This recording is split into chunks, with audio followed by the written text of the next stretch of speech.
Good day to you, friends. I miss the days when I would pick up my boys from the bus stop, and the very first thing they would say to me is, "I'm hungry." Not, "Hi, Dad, it's so great to see you and I have so much to tell you about my day." Nope, just, "I'm hungry." These days, they basically live in the kitchen pantry, and thank God for Costco. These words, "I'm hungry," are beautiful words, though, because they are basic to our humanity. Everyone says these words. They are also embodied by Jesus and were the source of his invitation in this story we just read to some baffled disciples. Come and have breakfast. Going back to those resurrection days, there was a lot the disciples were trying to process. As if all the chaos of Holy Week wasn't enough, the news of the empty tomb and resurrection appearances and disappearances were messing with their heads and hearts. They can't seem to make sense of the fact that Jesus had died and yet stood before them just a few days prior. They are in kind of a wilderness. They probably feel a bit lost with a lot to process. And when anyone goes through a wilderness time, they may ask themselves or others, why am I here in this wilderness? How long will I stay here?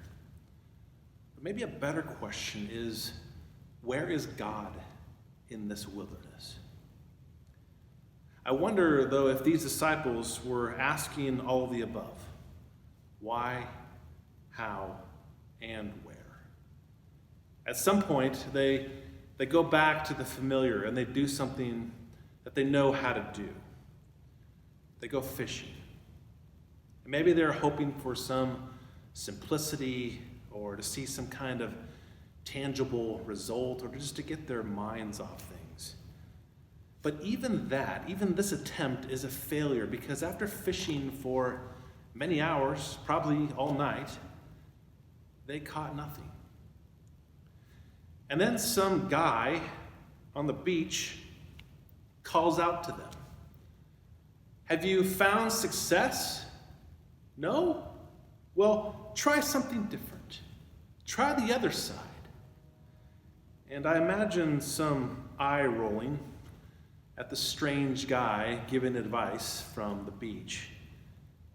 But they do it anyway, because what do they have to lose at this point? They end up catching so many fish that they can't haul in the net. And it is in that moment of abundance and astonishment that they recognize the guy on the beach is Jesus. Who else could give such life to their dead efforts?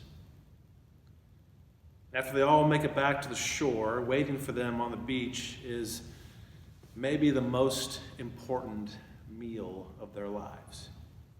Jesus knows they are probably hungry and tells them, "Come and have breakfast." In case we somehow missed it during his entire life, here in this breakfast moment, the risen Jesus makes it abundantly clear that God is all wrapped up in the ordinary stuff of life on earth, like on a beach with a campfire cooking fish and bread.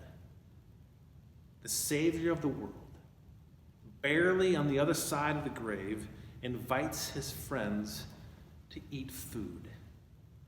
And we see just how close God really is and wants to be.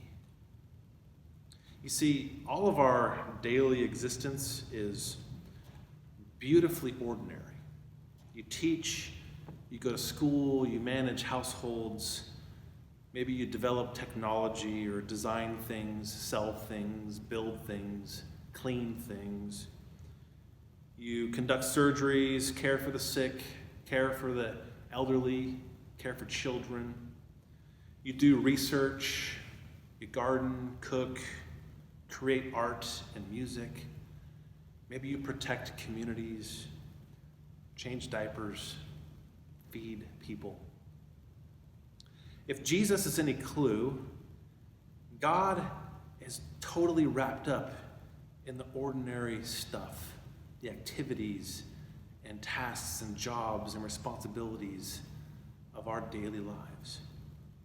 The spiritual and the ordinary are very much intertwined. But if you're looking for some extraordinary experience to wow you into a state of total God bliss, you may be disappointed because God tends to show up on a beach, over a campfire, cooking fish and bread.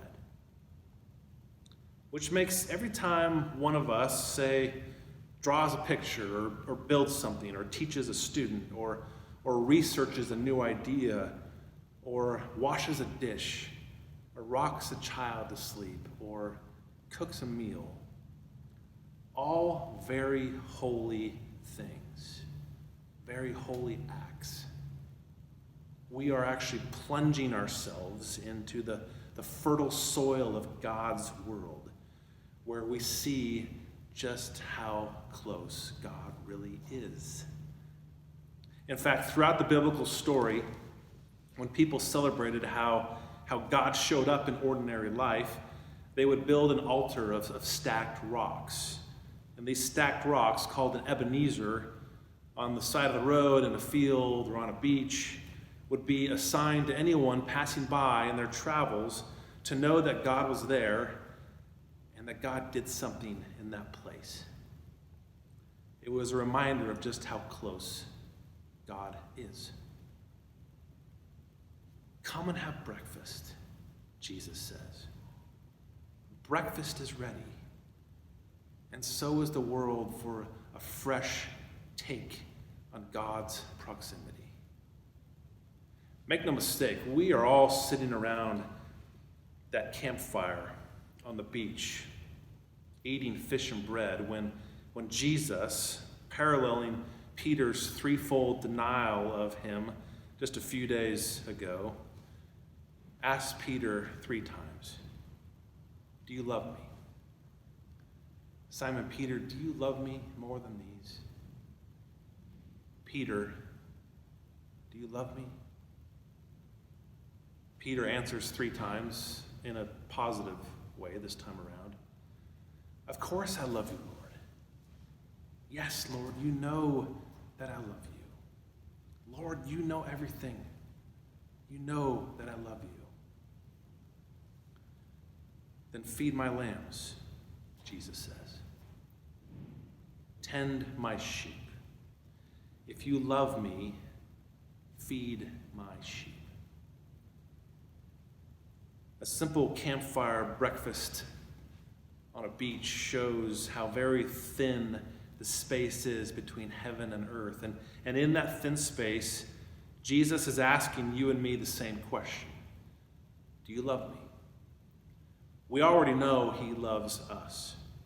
But how we answer may also be an answer to the other question, where is God in the wilderness? Well, God is right here, doing spiritual things through us in very ordinary moments and ordinary places and ordinary tasks and actions and jobs. It sure seems that God is so much closer than we think. May the peace and closeness of Christ be with you in these days.